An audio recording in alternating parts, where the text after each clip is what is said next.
How to know Telegram user phone number. So if you want to know the Telegram user phone number, then what you need to do is you just need to simply open up your Telegram application at first. Once you open up your Telegram now, you just need to simply go with the person of whom you would like to know the phone number. So if you go with a person, now you need to go with the profile. And as you can see that here, you will have the phone number. Here under the info, you'll be able to know the phone number.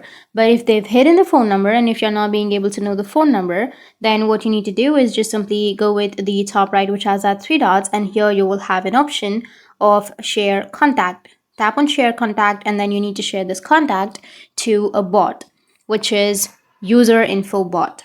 So search for user info bot, and here you need to select user info bot and then send that. Once you've sent, then you will have the ID, the first name, the last name, and the language and everything. So this is the ID of that person.